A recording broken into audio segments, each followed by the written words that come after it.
Selamat malam teman-teman semua. Selamat datang di Jurnal Club yang diselenggarakan oleh Fundagogik dan Bakudapan yang kali ini berjudul Menyiasati Keanekaragaman, Pengaruhnya Terhadap Pangan, Pola Makan, dan Keberlanjutan Lingkungan. Mungkin sekali lagi sambil menunggu teman-teman yang lain kalau ada yang masih bergabung ke Zoom, saya ingin mengingatkan bahwa sesi Jurnal Club ini akan direkam dan memungkinkan juga diolah kembali menjadi unggahan Instagram. Jadi bagi teman-teman yang tidak berkenan untuk kameranya nyala, bisa dimatikan langsung aja selama acara berlangsung. Oke.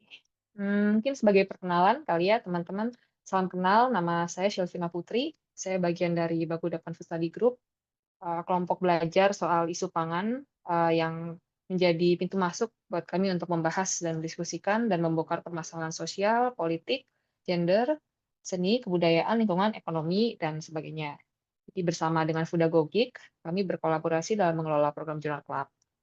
Fudagogik sendiri adalah lembaga penelitian independen non-pemerintah nirlaba yang berdedikasi pada transformasi sistem pangan berkelanjutan melalui penelitian dan ilmu pengetahuan tentang keterkaitan antara pangan, iklim, kesehatan di Indonesia. Nah, harapannya Jurnal Club ini bisa menjadi ruang belajar bersama yang dapat memberikan pengetahuan baru dan juga inspirasi untuk bergerak mendukung transformasi sistem pengetahuan yang inklusif, bergizi, dan regeneratif di Indonesia. Jadi, di sini juga sudah ada Mbak Mulia ya, Mbak Mulia Nur Hasan. Mungkin aku boleh kenalin sedikit nih sebelum, sesi kali ini akan langsung difasilitasi oleh Mbak Mulia. Jadi Mbak Mulia Nur Hasan PhD ini adalah seorang peneliti pangan dan gizi dengan pengalaman lebih dari 10 tahun dalam penelitian dan pembangunan di Indonesia, Kamboja, dan juga Laos. Saat ini dia bekerja sebagai peneliti di Center for International Forestry Research, C4ICRAF.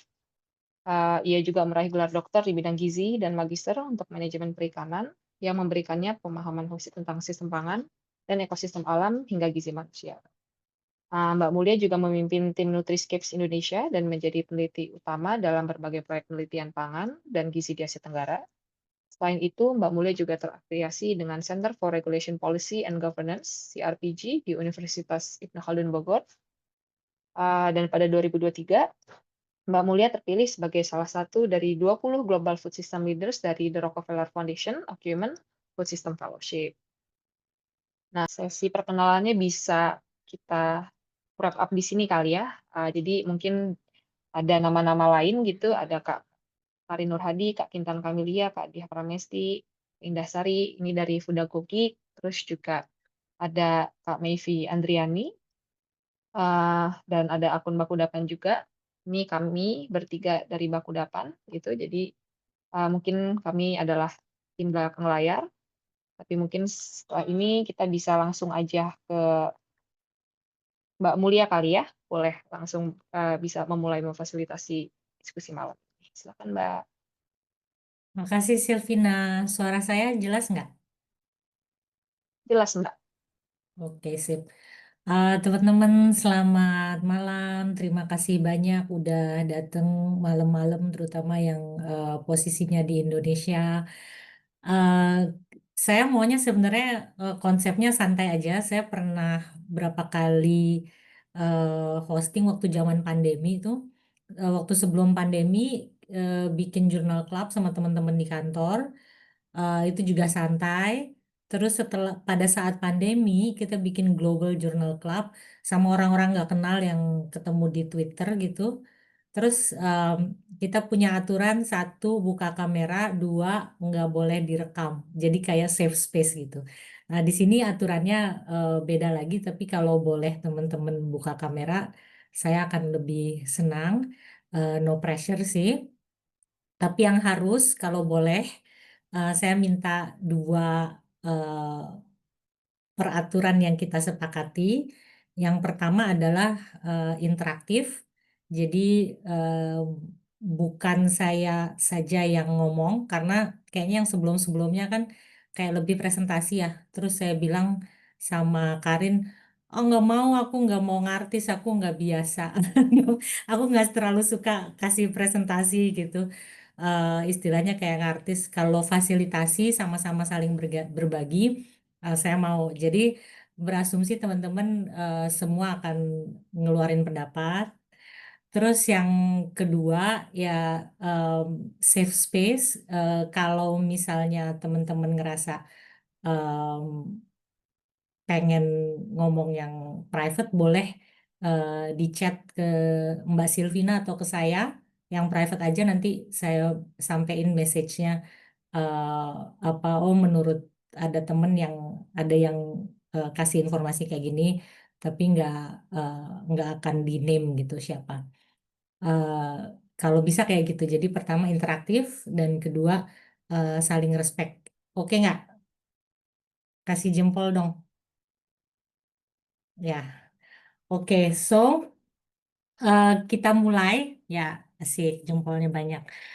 Kita mulai. Jadi ini sesi kita lagi percobaan juga ya, eksperimen ya, Silvina ya. Em, Silvina mau langsung share screen? Nah, asik nih. Ya, nanti ada dari Kamepi nih kebetulan yang share screen. Ya. Boleh tahu mungkin kasih jempol kalau teman-teman ada yang udah baca duluan meskipun sekilas aja. Meskipun sekilas tapi udah baca atau cuman abstraknya doang, kesimpulannya doang, lu lumayan banyak. Sip. Em, Kalau punya eh, apa pemikiran-pemikiran itu nanti kita akan eh, mau denger banget ya. Dari pertama lihat judulnya. Higher agrobiodiversity is associated with improved dietary diversity, but not child anthropometric status of Mayan Achi people of Guatemala. Panjang ya. Karena menurut teman-teman, judul kayak gini, ini eh, informatif, kepanjangan, eh, mesti baca berkali-kali, susah dimengerti atau gimana? Ada yang mau share nggak? Santai aja, maksudnya no one is right, no one is wrong, it's just an opinion. Langsung buka eh, mic, ngomong ya, Siva gimana? Ya, sebenarnya menarik ya. Pertama kali lihat judul jurnalnya, ini sebenarnya sangat informatif dan menurut saya cukup cukup gitu, tidak terlalu panjang, tidak terlalu Judulnya, pendek gitu. Iya, judulnya, oke, ya, sip. Jadi kalau dalam kita nulis jurnal, biasanya kita tuh punya apa opsi, either we're going to use judul yang scientific banget, atau yang catchy gitu. Kayaknya nih dia berusaha di antaranya di mana dia pengen langsung ngasih kesimpulan di judul, ya kan? Ini kan langsung kesimpulan di judul. Eh, jadi orang tuh langsung agak catchy kalau dia pengen tahu tentang ini gitu, tapi masih scientific gitu kayaknya. Jadi oke lah ya. Kemudian kalau saya juga lihat baca jurnal, saya lihat dulu tuh jurnalnya apa. Public Health Nutrition. Kalau oke nggak oke, kalau saya nggak kenal, biasanya saya cek dulu. Ada kan teman-teman udah tahu ya beberapa sekarang sih bisa tanya AI gitu, ini jurnal predator apa bukan gitu, Q berapa gitu. Uh, jadi kalau jurnal predator biasanya kita udah bisa tebak kualitasnya. Karena kalau jurnal predator itu reviewnya tuh biasanya tuh cepet banget tuh. Misalnya 2 minggu udah langsung publish gitu. Berarti proses reviewnya tuh nggak terlalu bolak-balik kayak paper ini. Mungkin dia ada berapa bulan sebelum akhirnya bisa publish gitu. Terus penulisnya lihat afiliasinya, oke mungkin dia mahasiswa PhD lagi project gitu, oke lah gitu. Terus biasanya yang penting dilihat juga ada konflik of interest apa enggak. Di paper kelihatan nggak ada konflik of interest nggak? Kalau nggak ada, kasih apa? Kasih tanda gini. Atau ada nggak? Ada yang mau buka mic juga nggak apa-apa. Di apa di search aja nggak ada kayaknya ya. Nggak ada Mbak conflict of Nggak. interest no. Ya, konflik of interest nggak ada, berarti oke. Kemudian kalau kita baca paper, pertama pasti standar kita baca dari judul ke abstrak kan ya. Nah, di abstrak nih teman-teman yang udah baca ada yang mau share nggak? Baca abstraknya doang nih. Baca abstraknya doang, impressionnya apa? Mila mau buka mic nggak Mila? Antropometrik jadi harus googling. Oke. Ya, benar-benar. Make sense. Iya, karena aku base-nya bukan anak gizi atau kesehatan, jadi aku agak kepikirannya apa ya antropometrik status itu. Aku mikirnya kayak lebih ke sosial status gitu kan. Oh, Ternyata itu lebih ke bahasa teknis gizi gitu. Jadi iya, oke gitu. iya benar. Oke. Iya benar.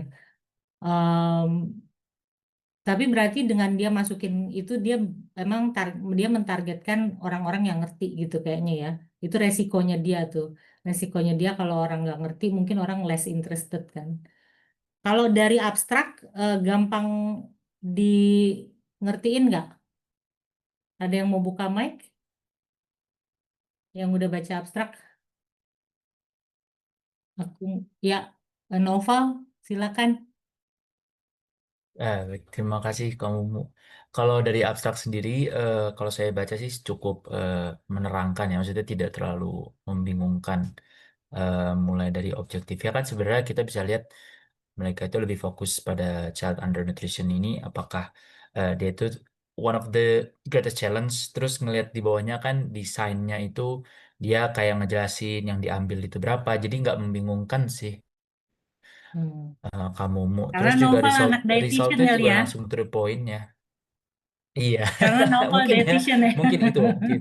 Nah, tapi melihat melihat dari ini sih, maksudnya kayak eh, dari abstraknya itu desainnya mereka tuh ngejelasin gitu loh sampelnya berapa gitu, nggak yang muter-muter. Jadi langsung to the point, oh sampelnya sekian, umur sekian gitu. Sehingga ya mungkin beberapa orang yang interest dengan itu atau beberapa orang yang baru belajar pun, oh ini ngambil sampelnya anak kecil, umurnya sekian, tidak membingungkan kayak gitu sih. Ya. Untuk resultnya juga mereka cukup bisa langsung to the point banget sih kayak ini hubungannya positif sama ini hubungannya positif sama ini gitu. Nggak yang muter-muter atau bahasanya tidak dipahami sama orang awam kayak gitu sih. Jadi buat aku Yang paling nyangkut mungkin dari abstrak apa, Noval? Pas yang baca paling abstrak. nyangkut itu yang buat aku agak apa ya ini itu dia itu ternyata aku kan bacanya biasanya result tuh. Kalau atasnya kan ya udahlah undernutrition berarti eh, desain subjeknya pasti nggak jauh-jauh dari anak kecil gitu. Kan aku langsung baca kayak result sama conclusionnya. Sebenarnya eh, kalau dari result aku cukup menariknya itu berarti kayak eh, agrobiodiversity ini dia itu eh, ada hubungan korelasi yang tinggi sama apa namanya? Di sini kan dia nulisnya with higher crop and animal species richness. Nah, aku melihatnya tuh langsung ke ya sebenarnya Indonesia ini kalau ini banget loh gitu. Jadinya buat aku tuh apakah aku langsung terhubungnya kayak apakah pemerintah itu eh, paham atau harusnya di akademisi yang berurusan dengan pangan atau kesehatan masyarakat tentu paham ya. Tapi pertanyaannya kan lebih ke ini kan menunjukkan kalau Indonesia itu sebenarnya cukup, bukan cukup, bahkan high banget gitu loh. Ya, Ini bisa dijadikan bukti sebuah policy brief gitu kan, kemungkinan kayak gitu. ya. Seperti itu sih, jadi Makasih, yang Noval. buat aku. Coba kalau yang non tadi kayaknya aku denger Renta dari Papua, tapi backgroundnya bukan nutritionist, tapi eh, peneliti ya. Kalau menurut Renta pas baca, gimana nyangkut? Apa yang nyangkut, Ren? Kalau aku sendiri tuh waktu pertama baca kayak masih banyak sih Mbak yang perlu aku googling lagi kayak harus nyari-nyari tahu. Tapi bener yang tadi Mas Noval bilang kalau aku juga langsung lihat dia tuh siapa tuh yang jadi sasaran dalam penelitiannya dia, terus metodenya apa, terus dia ngapain aja tuh kelihatan gitu. Aku lebih fokus di situ sih ngelihatnya kayak langsung ke situ aja gitu. Ingatnya di Hmm, bagian oke. metode. Terus sama di hasilnya juga ngelihat kan gimana eh, agrobiodiversity-nya berhubungan positif sama apa, terus tapi dia tuh diversitas dietnya tuh nggak berhubungan dengan antropometri anaknya gitu. Ya. Jadi antropometrik itu mungkin buat yang non nutritionist, tapi kayaknya sih sekarang udah nggak kali ya setelah googling. Itu adalah indikator-indikator eh, status gizi eh, manusia, dalam hal ini anak-anak gitu. Yang paling sering diukur anak-anak karena memang yang kalau udah dewasa udah mentok gitu pertumbuh kembangannya kan. Nah, dia diukur dari tinggi, berat, dan usia. Nah, terus berdasarkan penelitian ada lagi misalnya oh tinggi menurut usia, tinggi menurut berat, berat menurut usia gitu, berat menurut tinggi. Nah, itu aja yang dimain-mainin. Tapi ntar ada juga misalnya oh lebar ini gitu, lebar arm gitu, terus oh lingkar kepala gitu.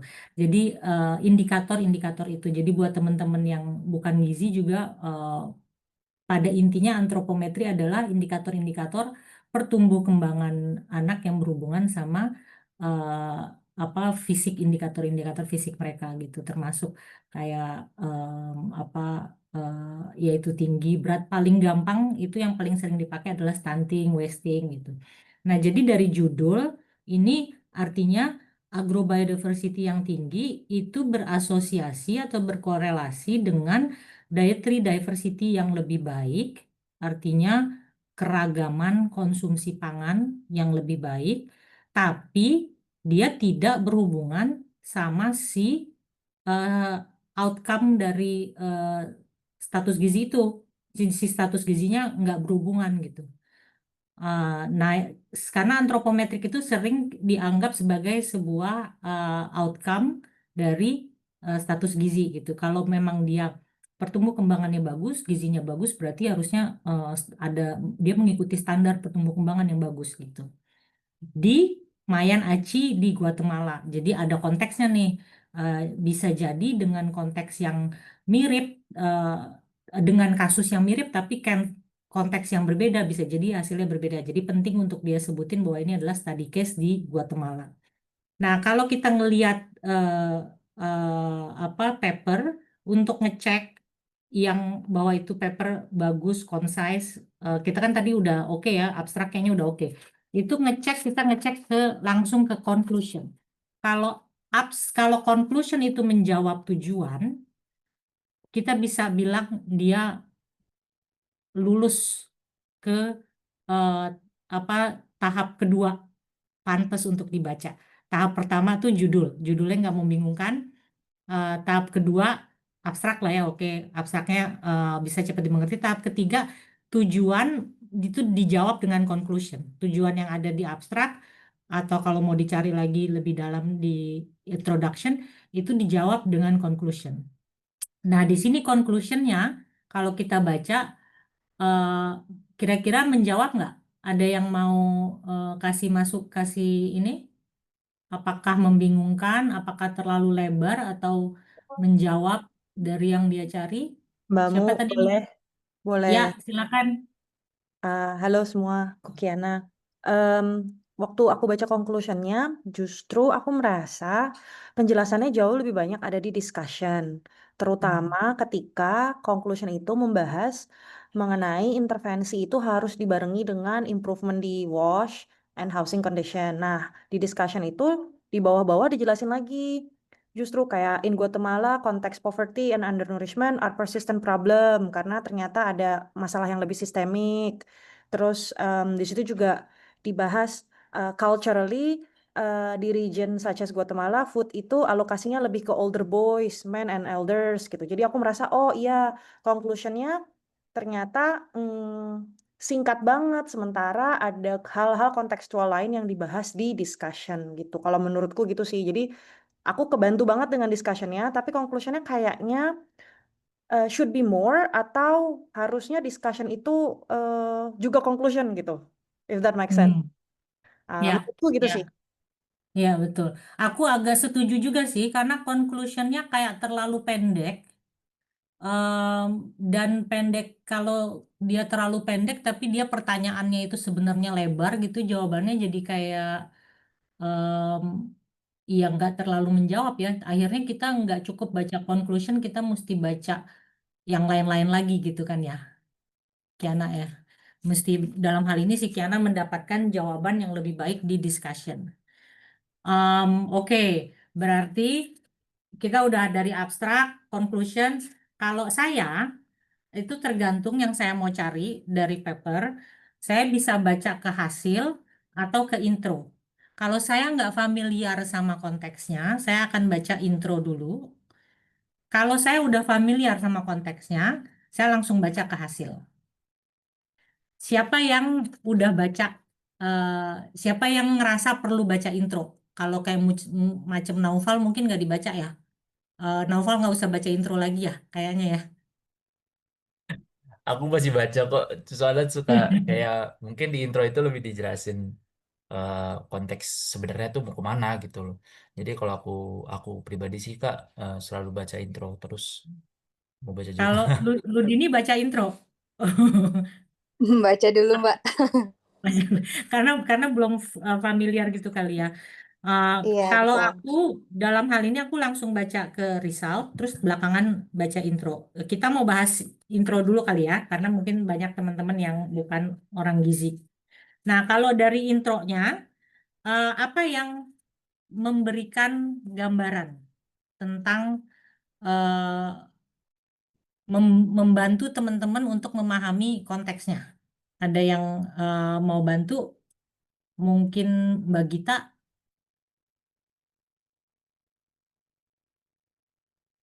Iya Mbak, kalau dari aku sendiri, em, apa ya, lebih ke kayak ternyata di seluruh dunia tuh masalah gizi tuh emang jadi tantangan besar gitu loh di daerah rural gitu. Terus apa lagi ya? Ya paling gitu doang sih. Belum terlalu belum terlalu in-depth ke intronya. Mm-mm. Oke, makasih Gita. Kalau eh, Mbak Brilianti, kan analis nih ceritanya. Mbak Brilianti baca intronya nggak Mbak? Ini saya baru baca, Mbak. Nggak apa-apa, nggak apa-apa. Oh, Eh, nggak apa-apa. Yang baca intro, teman-teman yang bukan dari background nutrition atau dari background nutrition ada yang mau bahas sedikit nggak? Aku mungkin, tapi Ya, masih silakan jelasin Siva. ya. Karena kebetulan juga background pangan dan gizi ya. Jadi pas sebenarnya dari judul itu sudah cukup menggambarkan konteks. Cuma ya sama sih kayak novel tadi ya, masih penasaran juga dia mau ngangkatnya isunya ke yang mana gitu. Tapi dari intro itu sebenarnya cukup dijelaskan kasus sebenarnya kan kasus stunting itu juga cukup tinggi masih angkanya gitu. Kemudian juga salah satu penanganannya terkait food security juga kan diangkat bahwa food security itu kita lihat dari apa namanya accessibility ketersediaan, keterjangkauan dan pemanfaatannya kayak gitu dan walaupun secara teori dia banyak highlight juga memang di beberapa teori menyatakan bahwa semakin diverse suatu agrobiodiversity itu dia korelatif gitu ya sama status gizinya tapi ternyata eh, itu masih perdebatan juga gitu di beberapa penelitian lain juga ternyata ada juga yang menemukan tidak korelasi gitu. Makanya di Ya, sini dia angkat di kasus Guatemala di mana sebenarnya ini juga yang menarik ya bahwa tadi awalnya kan baca abstrak itu dia cuma 154 responden ya. Bagi saya itu kayak oh nggak kayaknya kalau untuk maksudnya gizi masyarakat gitu ya itu nggak lebih terlalu banyak. besar tapi Hmm. pas lihat di persebarannya maksudnya dia kan ngambil di beberapa sampling gitu lumayan menjangkau banyak kayak kecamatan gitu ya mungkin kalau dilihat atau kabupatennya gitu jadi itu yang membuat cukup oke sih sebenarnya kalau dari samplingnya walaupun secara jumlah dia masih untuk ukuran gizi masyarakat masih ya well Ya, done gitu. ya. Oke, makasih banyak Siva. Benar itu Siva, kayaknya poin-poinnya kalau dari saya, mungkin saya gabungin sama poinnya Siva, yang saya ambil dari introduction tadi kayaknya sebelum Siva ada Brianti ya, bahwa satu masalah malnutrition itu widespread banget kayaknya di rural di mana-mana. Kedua, yang tadi Siva bilang bahwa em, hasil dari studi seperti ini tuh mixed result gitu ya, ada yang berasosiasi ada yang tidak berasosiasi. Nah, terus juga yang saya tangkap adalah ketiga, bahwa dia bilang kebanyakan studinya itu di Afrika sama di Asia. Kalau di Amerika, benua Amerika itu belum banyak. Satu, ketiga, dan yang keempat, yang saya underscore juga itu di bagian akhir. Biasanya kalau kita baca intro, di bagian akhir itu adalah yang research questionnya dia. Sama kalau kita nulis paper, di bagian akhir dari intro, itu kita perkenalkan dengan tujuan kita sebelum kemudian kita masuk bagaimana meraih tujuan itu di metodologi. Nah, di sini dia bilang, we hypothesize that higher agrobiodiversity is associated with a more diversified diet and better anthropometric status in rural Guatemala. Jadi H0-nya dia, hipotesis awalnya dia adalah ini berasosiasi dengan agrobiodiversity dengan dietary diversity dan agrobiodiversity dengan nutritional status. Itu hipotesisnya dia. Dan sebagai peneliti dia sebenarnya harus berusaha untuk menolak hipotesis itu gimana caranya supaya itu terbukti dengan metode-metode yang valid banget gitu. Jadi dia nggak boleh terlalu bias gitu istilahnya. Nah, metode itu pada umumnya kalau saya lagi belajar itu saya baca paling terakhir, kecuali memang saya mau lihat metode dari paper itu. Jadi dari intro terus saya pindah loncat ke hasil, ya. Saya pindah loncat ke hasil, jadi metode itu biasanya kecuali kalau saya review paper, itu saya lihat dulu tuh metodenya. Nggak cocok sama metodenya, hasilnya nggak worth dibaca. Tapi kalau saya cuman mau pengetahuan in general, terutama saya nggak familiar gitu sama metodenya, biasanya saya langsung loncat ke hasil dulu. Oke, sekarang kita loncat ke hasil Mbak Silvina, yaitu halaman ada halamannya 2132. Ada hasil dia split jadi beberapa section tentang agrobiodiversity-nya, tentang dietary diversity-nya, dan tentang anthropometric statusnya. Ya, jadi a very important part of writing itu adalah systemic thinking.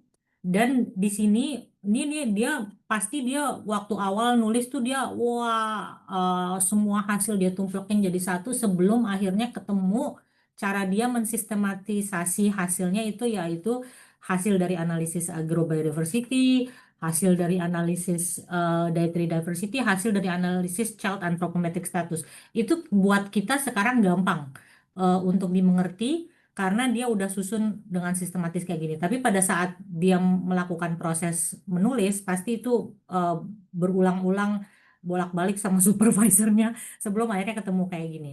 Nah, mau tanya, mungkin yang ada yang latar belakang yang agriculture nggak? Kayaknya ada yang teknologi pangan gitu. Mungkin bisa share insight-nya dari hasil agrobiodiversity. Adakah? Kayaknya tadi ada yang itu deh. Ada yang ngumpulin resep-resep gitu. Tadi siapa ya? Atau Aku Rita? dari Oh, siapa itu? Mila boleh, Rita boleh. Yang aku silakan. dari oke, di sini aku dari agroteknologi, tapi aku belum terlalu baca yang ini sih. Cuma tadi aku sekilas baca metodenya itu dia pakai ininya cuma analisis apa sih? Analisisnya tuh kayak cuma dia ngelis nama-nama tumbuhannya gitu. Kayaknya bisa kayak di present, seingatku ada kayak namanya persentase biodiversitas kayak gitu. Jadi apakah jadi semakin banyak meskipun semakin banyak kalau seandainya populasinya tuh nggak banyak tuh juga nggak selalu biodiversitasnya itu tinggi kayak gitu. Jadi kan dia cuma ngelis doang gitu. Tapi populasinya Ya, itu nggak disebutin gitu. Jadi menurutku oh itu ya. bisa diimprove di situ sih. Gitu. Hmm. Ya, jadi nggak tahu kalau dia apa udah jarang tumbuh gitu ya. Tapi dia Iya. nyebutin ini apa bahwa dia bisa dia mencari tahu mana yang natif dan mana yang tidak natif ya. Ada yang lain bagian agrobiodiversity? Kasih insight.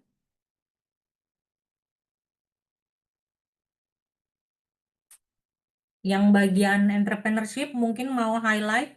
Ini ada hasil yang menarik. Dia bilang cultivated agrobiodiversity was not associated with the remoteness to the market. Jadi kata dia bahwa si agrobiodiversity ini keragamannya tidak berhubungan sama eh, jauh atau dekatnya dari pasar. Kan karena mungkin kalau dari hipotesis dia itu turunan dari hipotesisnya adalah mungkin semakin jauh dari pasar mungkin semakin orang itu banyak numbuhin macam-macam dan makanin macam-macam gitu. Nah, terus kata dia malah nggak berasosiasi. Terus the price of public transportation to the market increase with the distance traveled, ya jelas lah ya, karena makin jauh makin mahal. Consequently, a greater distance to the market was negatively correlated to the frequency of visits to the market. Ya, jelas. Makin jauh dia dari pasar, dia makin jarang ke pasar karena harga transportnya makin mahal.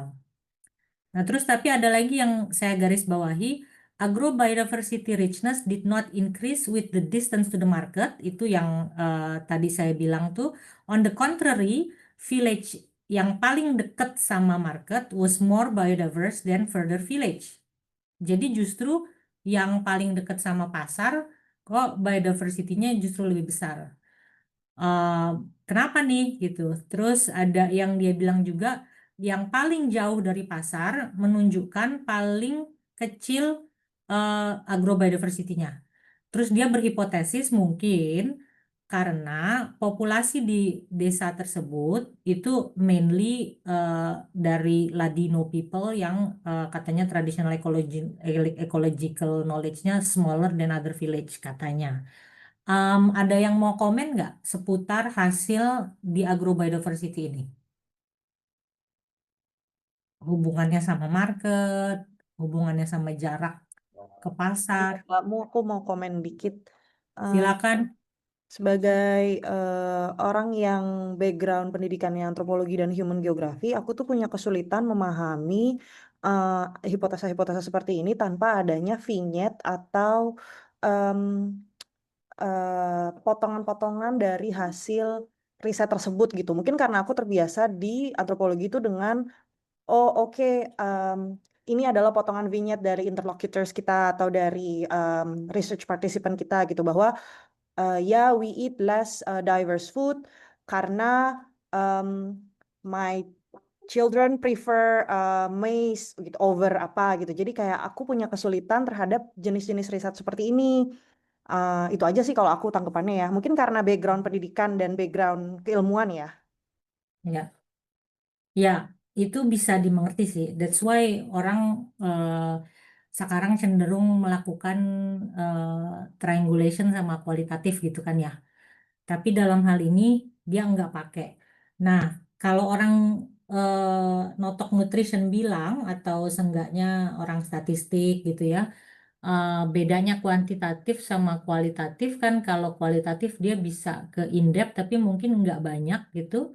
Nah, di eh, kuantitatif seharusnya jumlah yang banyak dari si responden itu eh, menjadi remedi dari vignette-vignette yang hilang itu gitu.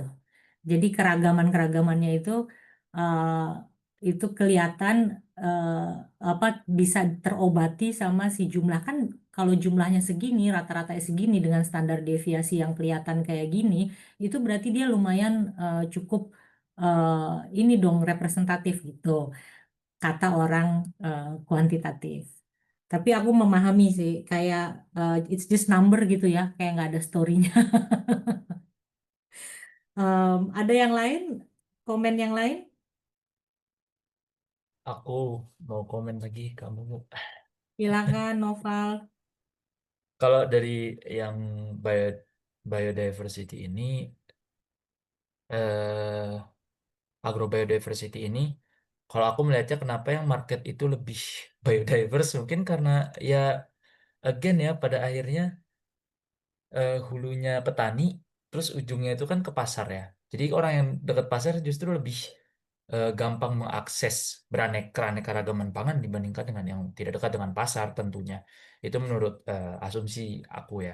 Terus selain itu juga tadi kan sempat diterangkan juga ya bahwa suku Maya beda dengan Ladino gitu kalau nggak salah. Maya Aceh beda dengan Ladino.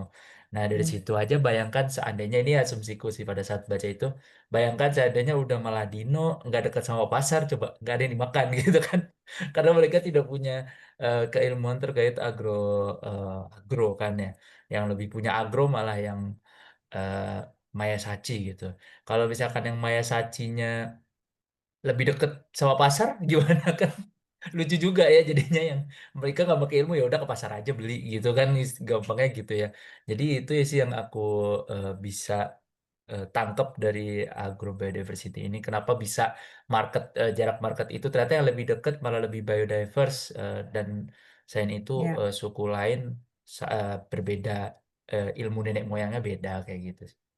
Oh, oh. Tapi ingat ini kontekstual ya, karena nggak selalu Hmm, kayak gini gitu. Ini dalam konteks yang yes. nanti akan ada lagi penjelasan di lain-lain, kalau nggak salah di discussionnya, bahwa salah satunya itu dia bilang em, itu jarang banget yang wild, yang apa Ya, hunting gathering karena kayaknya udah banyak ini pestisida dipakai, jadi pestisida mereka udah mereka menganggap pada itu nggak racun. tumbuh.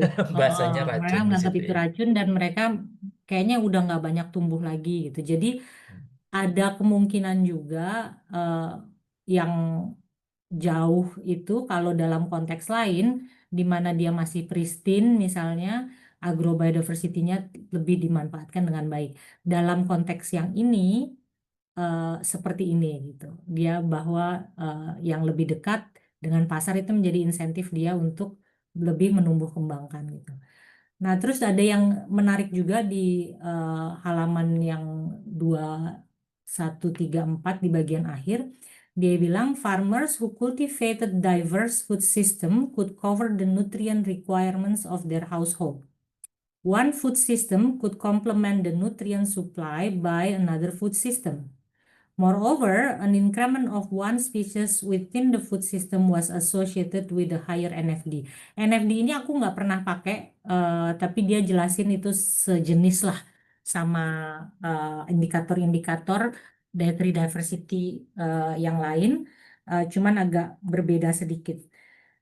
Jadi artinya em, ada tuh di situ bahwa yang lebih banyak kayak misalnya dia numbuhin tanaman, terus punya kolam ikan lele, eh, apa terus punya ternak ayam, itu dia lebih dapat memenuhi eh, nutrien supply keluarganya katanya. Kalau figurnya ini jelas nggak ini figurnya? Figurnya ini agak menjelaskan yang tadi si Naufal bilang sih ya, yang figur 2. Bisa di apa zoom nggak, Silvina? Jadi kayaknya dia berusaha untuk mungkin ada yang mau ngejelasin yang lebih visual thinker daripada aku, Kintan atau Mbak Leli atau siapa aja yang merasa nyaman buka mikrofon.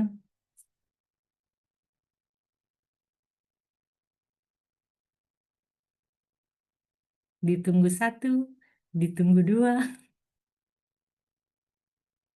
ditunggu 3. Kalau lihat dari grafik ini, dia sebenarnya berusaha untuk visualisasi bagaimana satu aspek, satu faktor itu berkorelasi dengan aspek yang lain. Yang namanya visualisasi itu pinter-pinternya si autor aja. gimana dia menjelaskan ke kita. Dalam hal ini dia berusaha untuk ngasih lihat nih ketika satu bola market bertemu dengan bola home garden. Jadi yang home garden dia melakukan home gardening dan dia dekat dengan market itu dia punya keragaman spesies lebih tinggi gitu 24. Terus yang bahwa forest and river banks itu dekat dengan forest and river bank. Terus kebetulan dia juga apa tuh yang di dalam nih? Yang di dalam ini adalah coffee plantation ya. Yang tapi dia juga coffee plantation dia cuma punya satu mono culture gitu kayaknya spesiesnya. Jadi they're trying to explain basically hasil yang tadi kita baca. Nah, sekarang dietary diversity kayaknya banyak nih yang mau ngomong. Yang anak-anak gizi tadi banyak banget tuh. Silakan Mbak Aisyah, ada yang mau di-highlight nggak dari hasil yang bagian dietary diversity? Ada Mbak Aisyah, ada Mbak Gita, ada Shiva, ada yang mau kasih komen? Ayo, tadi udah janji bakalan interaktif. Ntar aku nggak mau bantuin Fudagogik lagi loh. Kata Fudagogik, kenapa gue yang dihukum? Ayo dong, apa hasil dari dietary diversity yang bisa di-highlight? Ada hasil yang mirip sama Indonesia nih, meskipun jenis eh, pangannya beda. Terus si Noval udah nyengir-nyengir. The cereal food group was the most consumed food, while animal source food were the least consumed food. Yaitu agak tipikal negara berkembang eh, dari awal kalimatnya ya. Bahwa kalau dia di sini serealnya memang bukan nasi, tapi sama-sama staple foodnya itu yang paling banyak dikonsumsi. Terus makanan animal source foodnya itu dia anggap mahal, ya nggak? Terus tapi ada milk and milk product yang lumayan masih ada yang konsumsi. Terus eh, di Amerika Latin itu kan dia mungkin tadinya berharap mereka banyak konsumsi legumes, nuts, and seed, tapi ternyata nggak banyak juga gitu. Cuman 5,29%. Bahkan beans itu lebih sedikit lagi. Nah, ini yang dia bilang agak poor people habit kayaknya deh kalau orang mengkonsumsi beans gitu, meskipun dia mungkin punya resourcesnya di situ. Terus yang tipikal lagi juga apa nih? Ada yang mau yang lain ada yang mau kasih masukan, mau kasih Mbak, highlight? Mungkin aku lagi, Kak. aku boleh Mbak? Silakan. Kalau dari aku tertarik di paragraf yang kedua ya. Ini mohon maaf kalau belum membaca sepenuhnya papernya. Tapi di sini di paragraf kedua itu dia menyebutkan bahwa the second most frequently consumed in high quantities itu adalah the sweet food. Jadi makanan-makanan yang manis itu yang ditambahkan ke flavored water, coffee, and apa itu? Atol ya. Jadi Iya. mungkin ini ada kemiripan juga ya di negara kita yang semakin banyak mengonsumsi apa ya sugary drinks atau sugary food gitu Pak. Iya, benar sekali. Tipikal ya. Jadi kalau dia istilahnya kalau di gizi itu ada istilahnya apa empty nutrients ya, atau apa istilahnya empty food gitu. Jadi tinggi kalori tapi mikronutriennya, vitamin, mineral gitu nggak ada. Terus ada lagi nih yang mirip sama di Indonesia lucu nih. Kalau di Indonesia itu kan termasuk saya juga mengalami waktu kecil ya. Kalau lagi kismin-kismin banget, kita dikasih makannya nasi sama garam ya. Nah, di sini dia bilang tuh katanya high quantities of salt and oil were added to foods when cooking to enhance the taste of meals. And in the most limited situation, tortilla with salt become a meal.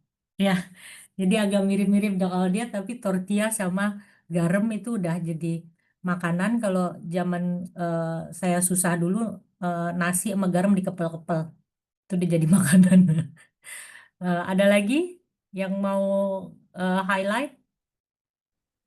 Mbak, Mbakmu, aku di apa namanya di bagian yang sama itu, aku malah penasaran kenapa frequent consumption of coffee by children itu banyak di sana, karena kalau di Indonesia itu kan teh ya, maksudnya, dan itu juga ada kaitannya sama menghambat FA absorption. Nah, tapi kan coffee itu pahit. How come children likes coffee? Jadi kayak Ya. di paper ini tuh aku terutama di bagian dietary diversity, there's so much why yang membuatku kayak okay, yes, we know the data, but then why? Why those preference happens? Nah, my anthropological lens is very much tingling. Jadi kayak the why-nya gitu. Nah, itu yang aku penasaran di situ sih. Ya. Ya gitu sih Ya, kalau. aku juga highlight itu karena kayak apa karena dia banyak produksi kopi gitu ya pikir aku. Terus aku juga penasaran tadi aku cari-cari ini penulis yang sama dengan hasil studi yang mirip-mirip itu nggak ada gitu. Biasanya kalau mereka nggak keluarin hasil semua hasil itu karena dia pengen nyimpen buat paper selanjutnya kan. Nah, mungkin bisa jadi dia belum ngeluarin ini papernya yang eh, pakai data kualitatif, yang pakai data lebih kompleks gitu analisanya. Tapi belum keluar kemungkinan. Kayak Kiana kan juga nulis paper kan, mungkin paper 1, paper 2, paper 3 gitu kan. Jaraknya agak berapa tahun dulu atau berapa bulan. Bisa jadi mungkin tahun depan nih keluar yang pakai hasil dari dia kualitatif. Nggak tahu juga. Em, tapi kalau dari penelusuran aku sih belum ada. Cuman ini yang nge-cite udah lumayan banyak ini. Aku juga nggak familiar. Ada yang familiar nggak sama konteks Amerika Latin? Kenapa anak-anak minum kopi ya? Apa maksudnya kayak kopi-kopi, kopiko gitu? Kecurigaanku ya Mbak, kayaknya ini kopi dengan gula yang banyak karena relate dengan data mereka tentang high sugars. Hmm, Jadi mungkin cara mereka minum kopi itu bukan kopi yang pure ya. coffee gitu. Maksudnya mungkin dicampur dengan gula atau dicampur dengan susu kayaknya ya. Nah, tapi ini yang missing menurutku dari paper ini kayak Iya, practice of consumption-nya itu the why-nya. Karena iya, aku coba baca di discussion juga nggak ada uh, ya. penjelasan lebih dari itu. Tapi mungkin benar ada di ini paper selanjutnya biar bersambung, to be continue, biar makin banyak yang sitasi. Iya, kali gitu. Aku juga tadi nyari-nyari soalnya. Mungkin bagian dari tradition, iya itu aku nggak tahu ya. Aku belum pernah fieldwork di Amerika Latin. Terus ada juga yang aku highlight, dia bilang, nah ini higher dietary diversity scores of the participants were positively associated with increased agrobiodiversity status. Oke, ini temuan utama dia nih kan sebenarnya. Karena ini yang jadi hipotesis dia, salah satunya.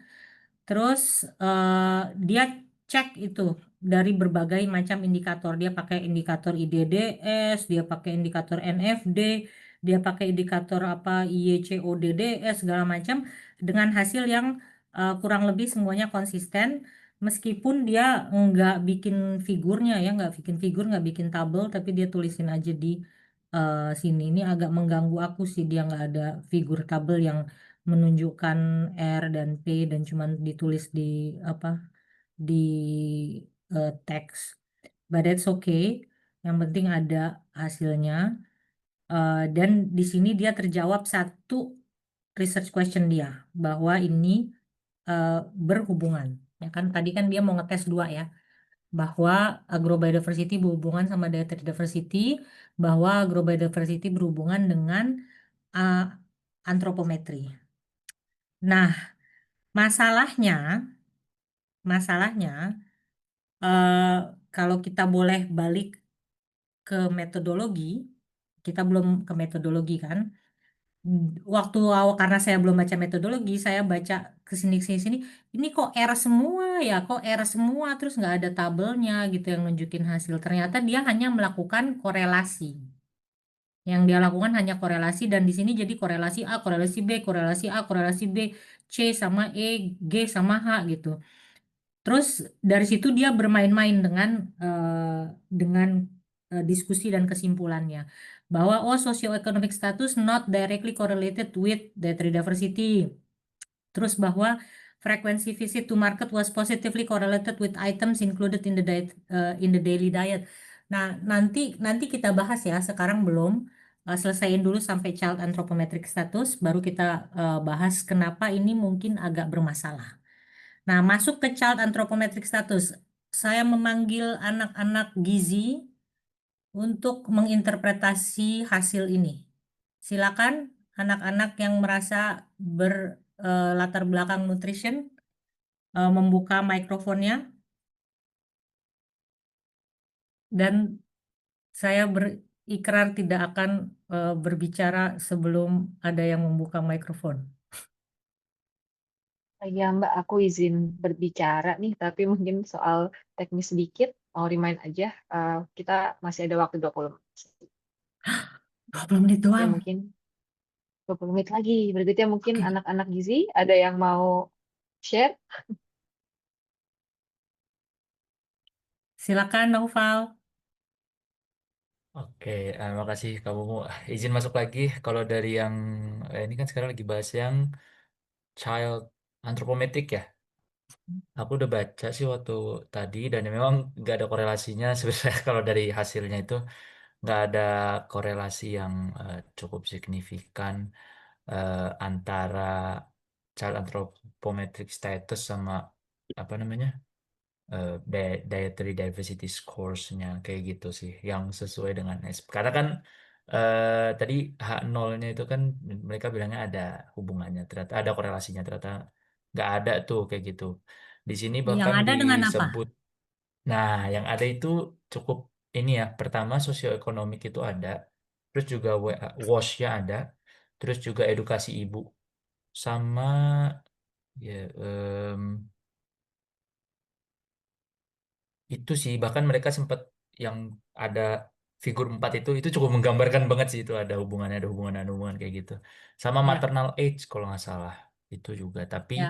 maternal age itu sendiri nggak terlalu kalau nggak salah saya baca nggak apa ya eh aso- Mat- associated with the children anthropometric status tapi itu nggak ini karena kayak tergantung jumlah eh, Iya, berapa orang di rumah gitu kalau tidak salah ya heeh. begitu sih Kayaknya Faya gitu ya, Faya iya ibu yang lebih tua cenderung anaknya lebih banyak, keluarga yang lebih besar cenderung resourcesnya jadi harus dibagi banyak sehingga data diversity-nya iya lebih rendah, lebih rendah kayak gitu antropometrinya lebih buruk jelek. gitu ya. Wah, Heeh. iya itu Ya, nah ini memang ini sekali lagi ini adalah visualisasi dari si penulis yang mau menunjukkan em, temuan-temuan dia. Nah, masalah saya adalah, mohon maaf ya, kalau kita balik ke metode, masalah saya adalah dengan paper ini, kenapa cuman cari korelasi? Kenapa cuman cari korelasi? Mungkin kasih sign begini yang teman-teman yang punya latar belakang kuantitatif. Satu, eh dua, cuman dua. Cuman dua yang punya latar belakang kuantitatif gitu, yang belajar tentang statistik. Gak ada lagi. Gak mungkin. Tiga. Terus cuman tiga. Pasti ada lah lebih banyak. Yang empat. Tuh. Em, jadi kalau di dalam kuantitatif, harganya korelasi ini murah banget nih.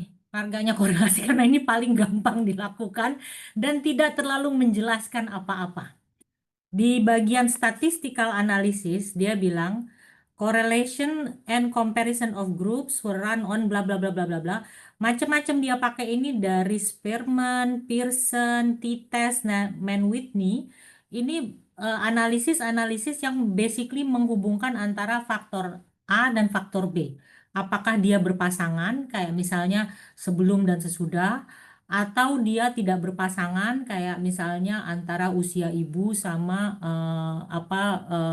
diversity anak, atau dia misalnya dia pakai yang angkanya 1 2 3 atau pilihannya yes or no gitu. Itu beda-beda nama itu cuman untuk menunjukkan beda-beda jenis yang dia pasangkan, tapi mereka memang hanya untuk analisa 2 pasangan, si hubungan A sama hubungan B. Sedangkan dalam hidup kita itu, apakah iya ketika kita mencari jumlah mobil yang lewat dengan baju merah, orang yang pakai baju merah, driver yang pakai baju merah, itu yang mobil kecelakaan jumlahnya signifikan berhubungan dengan yang pakai baju merah. Kalau hasil statistik seperti itu, apakah artinya memang dia berhubungan? Kan belum tentu ya. Highly unlikely gitu, ada hubungannya sama baju merah gitu. Jadi yang harganya lebih bagus itu adalah kita melakukan regresi, di mana kita menentukan ada hasil yang kita mau cari, apakah dia berhubungan dengan faktor B. Nah, terus kita kontrol faktor-faktor yang lain. Kayak misalnya ketika kita mau lihat hubungannya antara agrobiodiversity sama child anthropometry. Nah, terus kita harus kontrol usia anak. Kan ngaruh dong ya, usia anak. Terus latar belakang sosial ekonomi, ngaruh dong ya. Latar belakang sosial ekonomi, apalagi yang kira-kira ngaruh terhadap antropometri itu WASH, udah dikasih tahu dia udah tahu. Seharusnya ini cuman menjadi landasan dasar aja untuk mengetahui apa yang eh, berhubungan, apa yang tidak berhubungan, pantas menjadi faktor yang co-founding sama faktor yang tidak mempengaruhi gitu. Nah, terus dia run regressionnya. Kalau saya jadi reviewer, pasti akan saya kasih komentar kayak gitu. Tapi sekali lagi mungkin reviewer udah bilang kayak gitu dan mungkin jawabannya dia nanti akan dipublish di paper yang lain. Saya nggak tahu. Nah, jadi masalah saya tuh sebenarnya adalah di situ. Kenapa dia cuman run korelasi-korelasi aja, sedangkan kalau korelasi itu dia nggak bisa tahu ketika dia bilang sosial ekonomik itu berhubungan sama antropometri, kan ada hal-hal lain di bawah sosial ekonomik itu. Kayak misalnya apa usia ibu saat kawin atau family size gitu. Nah, dia berusaha untuk anticipate itu dengan figur ini, dengan grafik ini, di mana dia gambar itu. Nih, ini berhubungan sama ini berhubungan sama ini. Tapi kalau orang epidemiologi, dia tidak akan meloloskan jurnal ini mungkin karena dianggapnya eh, apa apa ya kurang kurang nendang gitu, kurang nendang analisisnya. Tapi nggak apa-apa, ini dihargai karena ini juga cukup menggambarkan meskipun leave us to a lot of question mark ya, kayak kata Kiana banyak yang kita masih penasaran dan dia nggak jelasin di sini. Itu kalau dari saya. Em, ada yang mau kasih komen yang lain impressionnya?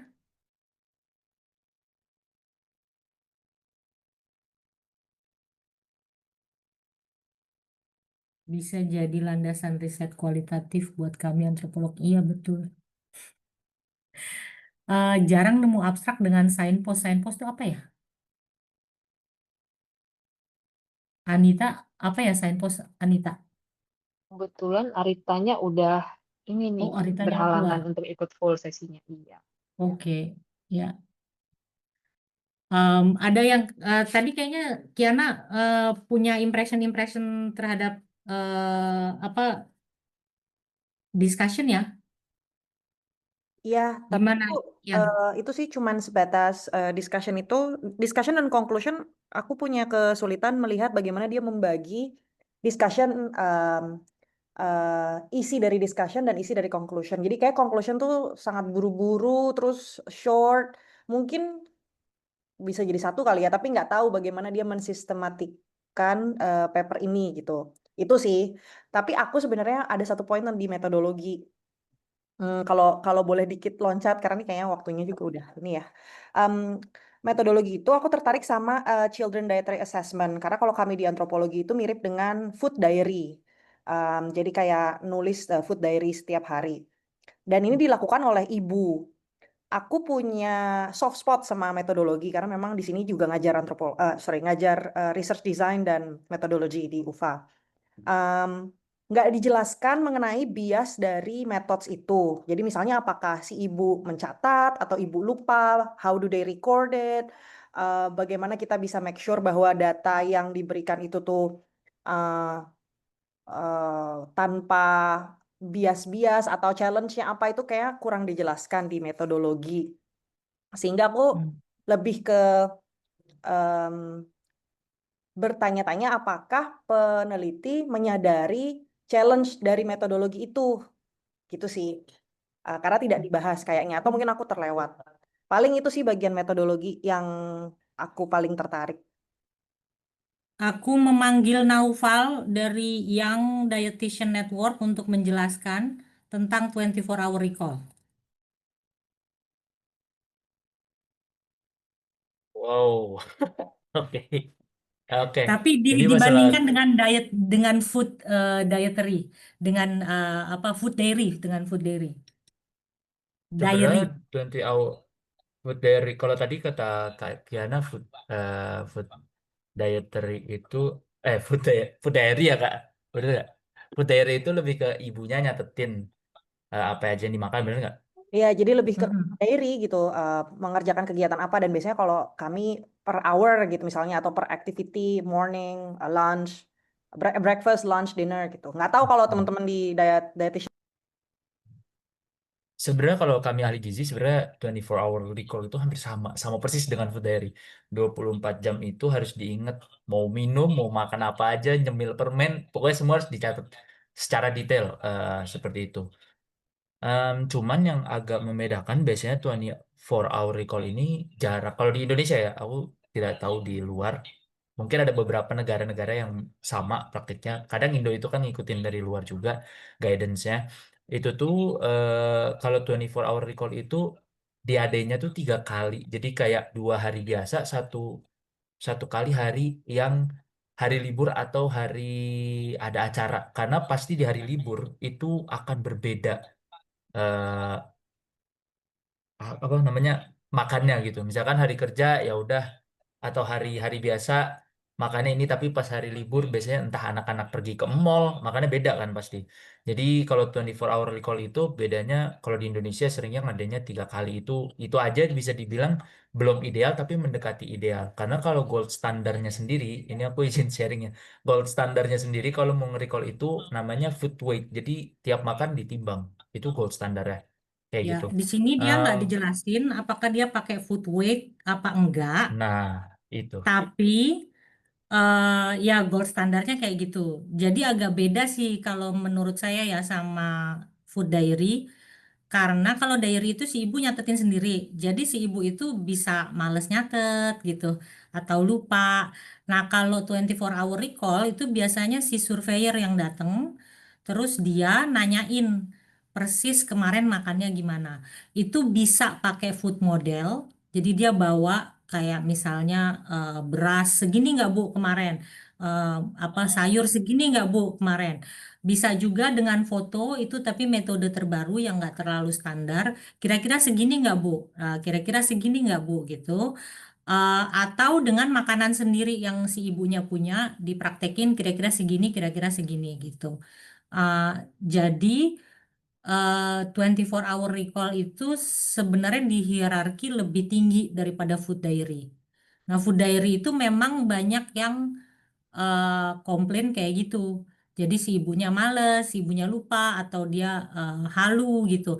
Nah, kalau 24 hour recall biasanya ada proses validasi juga, di mana kita ngedatengin si orangnya, eh, apa di hari yang sama. Tadi makan apa gitu. Jadi kayak terus udah gitu besoknya kita datengin lagi, terus jadi kayak divalidasi bener nggak gitu informasinya gitu. Misalnya kayak gitu. Jadi 24 hour recall derajatnya lebih tinggi sih di atas food diary untuk validity atau accuracy lah. Tapi tetap masih sama estimasi-estimasi kayak gitu ya kira-kira. Nah terus dia di sini nggak dia jelasin bahwa dia pakai itu apa enggak kayak Noval bilang ya. Terus apa lagi? Mungkin sedikit ya nambahin terkait 24 hour recall ini juga sebenarnya sangat-sangat bergantung sama si enumeratornya atau yang ngambil datanya gitu. Dan di sini dia nggak kasih tahu siapa yang ngambil kalau nggak salah ya, atau aku kelewat baca juga. Karena background dia kan kalau nggak salah bukan gizi ya, maksudnya bukan pure gizi. Jadi ada hal-hal yang mungkin luput kalau misalkan yang ngambil bukan orang gizi gitu. Karena dia harus in-depth banget kan, kayak bener-bener nanyain ukuran 1 sendok makannya mereka itu apakah sama dengan yang di apa namanya standar gitu, kayak kayak gitu juga kayaknya perlu ada Ya, seharusnya gitu. betul. Biasanya di paper-paper nutrition ada tulisannya bahwa data was taken by trained nutritionist atau nutrition university student gitu yang kemudian ditrain lagi. Karena memang dia tuh kayak nyebelin gitu, aku juga nggak suka. Kayak yang bener-bener kayak maksa responden untuk mengingat-ingat gitu loh. Bener-bener segini nggak bu, gini nggak bu, terus udah gitu kita ukur lagi gitu, misalnya ikan teri basah apa kering gitu, beratnya berapa. Jadi eh, makanya tuh ada ditemukan apa lagi di develop kayak model foto kalau misalnya nasinya segini diperkirakan gramnya segini gitu untuk bikin less nyebelin buat responden maupun si eh, apa penelitinya. Tapi memang benar penelitinya itu nutritionist apa bukan itu ngaruh banget. Ada lagi yang lain yang di highlight? Overall, Mbak Mulia, mungkin yang terakhir. Mbak, Udah habis waktunya ya? sisa 5 menit, jadi mungkin bisa pilih topik penutup kali Mbak Mulia. Iya. Overall judgment. Cung, cung, cung. Apakah paper ini layak decide?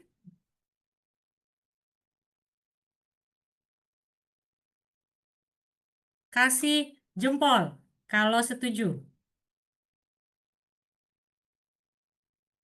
Nggak ada yang kasih jempol.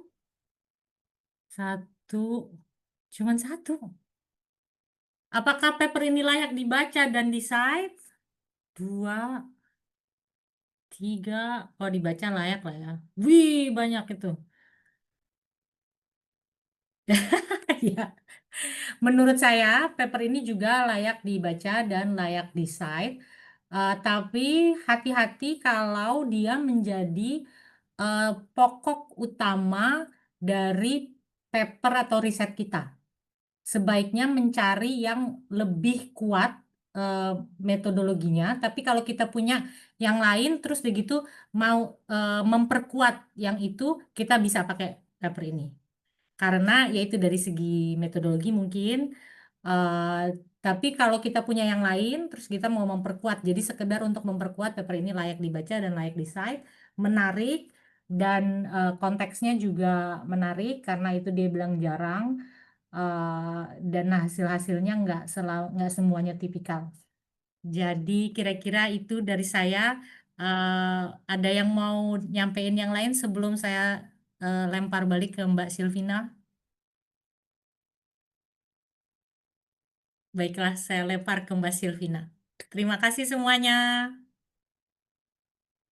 Kasih Mbak Mulia. Mungkin kita bisa ngasih emoji kali ya untuk Mbak Mulia yang selama 1 jam lebih tadi udah ngajak kita untuk nggak hanya diskusi soal agrobiodiversitas dan hubungannya dengan status gizi, tapi juga secara kritis gitu. Melihat gimana paper ini sih berusaha untuk melakukan hal tersebut gitu.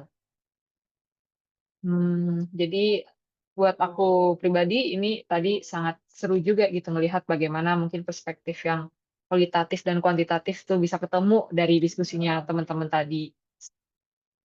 Mungkin sedikit ini kali ya, sedikit penutup gitu, kita bisa mendokumentasikan sesi yang seru tadi dengan melakukan foto bersama gitu. Jadi teman-teman yang berkenan untuk wajahnya terekam dalam sesi ini bisa open cam. Terus nanti dia mungkin dari Fudagogik bisa ngasih aba-aba ya kalau mau mulai screenshot.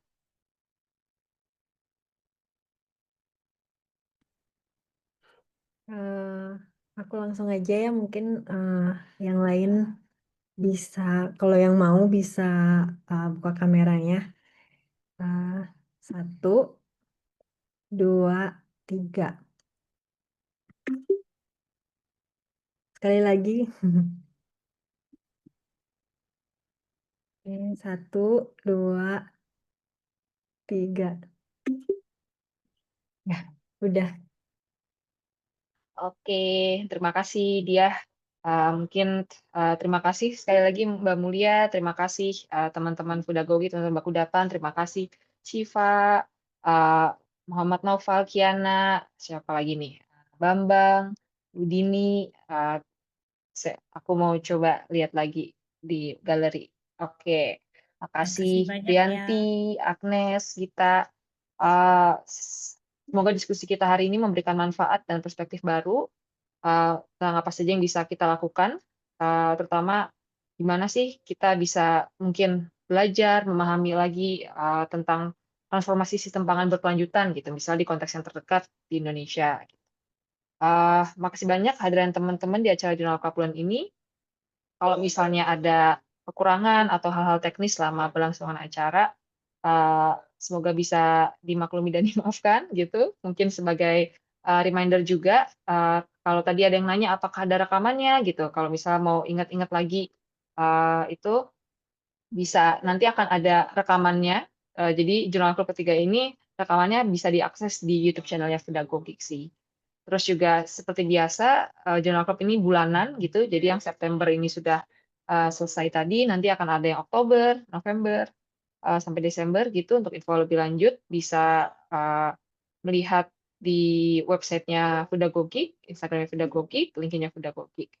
Terus juga nanti bisa akan ada QR code juga untuk mengaksesnya. Itu deh mungkin. Terima kasih teman-teman atas kehadirannya malam ini.